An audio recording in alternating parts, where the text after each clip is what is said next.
آج صورتحال یہ ہے کہ مسلمانوں میں تفریق پیدا کرنے کے لیے کہیں سلفیت کے نام سے، کہیں تقلید کے نام سے، کہیں جماعتوں کے نام سے انتشار پیدا کیا جا رہا ہے، ملکوں میں انتشار پیدا کیا جا رہا ہے۔ ہاتھ یہاں رکھے جائیں گے، یہ یہاں رکھے جائیں گے، یہ یہاں رکھے جائیں گے، آمین زور سے کہا جائے گا یا دھیمے کہا جائے گا، امام کے پیچھے فاتحہ پڑھی جائے گی یا نہیں پڑھی جائے گی۔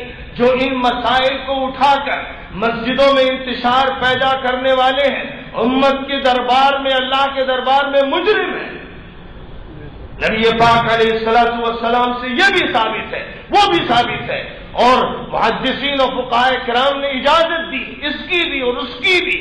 اس لیے ان مسائل میں شدت اختیار کر کے خانہ جنگی پیدا کرنا اور مسلمانوں میں انتشار، مسجدوں میں انتشار، مساجد میں انتشار پیدا کرنا بالکل غلط ہے۔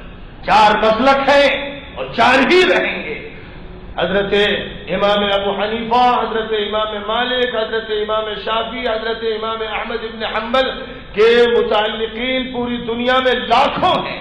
انہی کی حدیث کی کتابیں پڑھی جا رہی ہیں، انہی کی فقہی کتابیں پڑھی جا رہی ہیں، انہی کی تفسیر کی کتابیں پڑھی جا رہی ہیں، انہی کی علم کلام کی کتابیں پڑھی جا رہی ہیں۔ پورے ملک میں مراکش سے لے کر انڈونیشیا تک علماء کرام، مفسرین ہو، محدثین ہو، متکلمین ہو، مجددین ہو، یا حنفی یا شافعی یا مالکی یا حنبلی، ایک عالم بھی پوری تاریخ میں ایسا نہیں ہے جس کو سلفی کہا گیا ہو۔ یہ کوئی منضبط چیز ہی نہیں۔ یہ ظاہر ہے کہ سلف کی طرف نسبت سب کی، ابو حنیفہ سلف، مالک سلف، شافعی سلف، احمد بن حنبل سلف، سب ہمارے سلف ہیں، ہمارے اسلاف ہیں۔ ان سے ہٹا کر کسی مسلک کا نام سلفی رکھنا دھوکہ ہے، فریب ہے، مغالطہ ہے۔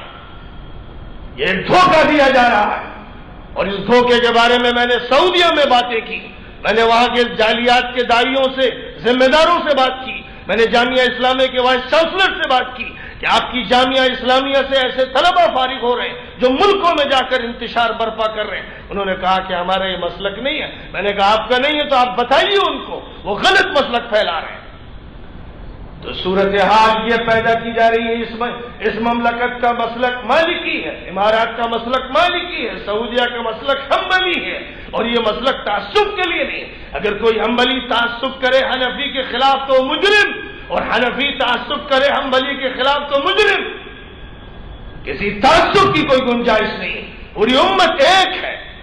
اور نماز میں کھڑا کیا جاتا ہے صفوں میں اسی لیے کہ آپ کی یہ سب بندی ڈرامہ نہ ہو، یہ مظاہرہ نہ ہو۔ آپ جیسے پیر سے پیر ملاتے ہیں اور بہت سے لوگ رگڑتے ہیں پیر، ایک دوسرے کے پیر میں ٹھوستے ہیں، اس سے زیادہ دل کو ملائیے، دماغ کو ملائیے۔ دل و دماغ کو ملانے کے لیے یہ نظام سکھایا گیا، یہ محض ڈرامہ نہیں ہے چند منٹ کے لیے جس کو رچا جائے۔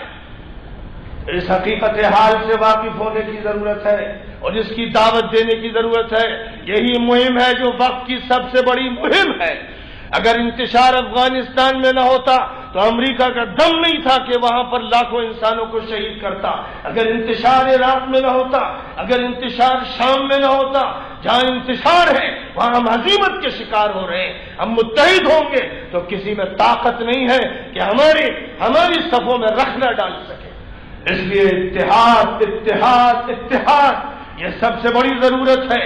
نمازوں میں اتحاد سکھایا گیا، روزوں میں اتحاد سکھایا گیا، حج میں اتحاد سکھایا گیا، روزے کے ذریعے اخلاص اور اتحاد و تقوی کی تعلیم دی گئی۔ جو عبادات عطا فرمائی گئی وہ اسی لیے کہ اللہ کے نظام کے ساتھ اور نبی پاک علیہ الصلوۃ والسلام کی تعلیمات کے ساتھ امت وابستہ ہو جائے، اور اس کی وابستگی ایسی ہو کہ علیکم بالسواد الاعظم، علیکم بالجماعہ ومن شد شد فی النار۔ ہماری اجتماعیت اصل ہے اور کسی حالت میں اس اجتماعیت کو چھوڑنے کے لیے ہم تیار نہیں۔ لہذا ایک ہو مسلم حرم کی پاسبانی کے لیے، ایک ہو مسلم حرم کی پاسبانی کے لیے، نیل کے دریا سے لے کر تابخا کے کاشکر۔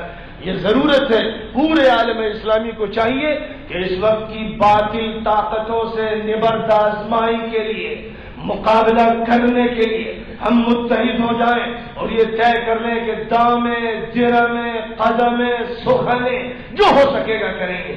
ابھی مسجد میں قنوت نازلہ پڑھی گئی، صرف قنوت نازلہ پر اکتفا مت کیجئے. نبی پاک علیہ الصلوۃ والسلام نے صرف مسجد میں قنوت نازلہ نہیں پڑھوائی، فوجیں بھیجی، ہتھیار دیے، تیاریاں فرمائی کہ مسلمانوں اٹھ کھڑے ہو. وما لكم لا تقاتلون في سبيل الله والمستضعفين من الرجال والنساء والولدان الذين يقولون ربنا اخرجنا من هذه القرية الظالم اهلها واجعل لنا من لدنك وليا واجعل لنا من لدنك نصيرا.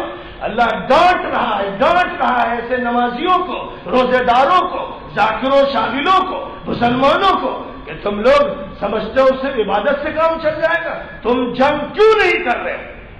حکم ہے اللہ کا، اللہ کے راستے میں. اور جو کمزور لوگ ہیں، عورتیں، بوڑھے، بچے جو مہاجر ہو رہے ہیں، جو پناہ گزین بنے ہوئے ہیں، جن کو اپنا ملک چھوڑنا پڑ رہا ہے، تم ان کے لیے جنگ کیوں نہیں کرتے؟ یہ اللہ کا کہنا ہے. اور جب یہ اللہ کا حکم ہے تو بس بیٹھے نہیں رہ سکتے تماشا بین بن کر. جو کر سکتے ہیں وہ کرنا پڑے گا، یہاں تک کہ انشاءاللہ سرزمین اللہ کی آزاد ہو طاغوتوں سے، ظالموں سے، استبداد کرنے والے ڈکٹیٹروں سے، بدماشوں سے، دشمنوں کے ایجنٹوں سے اللہ کی سرزمین آزاد ہو. یہی مشن ہے اسلام کا، اور یہی مشن ہے مسلمان کا، اور کسی حالت میں اس کو چھوڑنے کی اجازت نہیں. دعا اللہ سے کرنا چاہیے اسی پر اے اللہ زندگی عطا فرما، اسی پر موت نصیب فرما. اللہ بحرین کی بھی حفاظت فرمائے، حرمین کی بھی حفاظت فرمائے، اور پورے منطقے کی حفاظت فرمائے، اور ملت اسلامیہ کو بیدار کر کے خدا تعالی سد سکندری دنیا کی تمام مخالف طاقتوں کے مقابلے میں بنا دے. وآخر دعوانا ان الحمد للہ رب العالمین.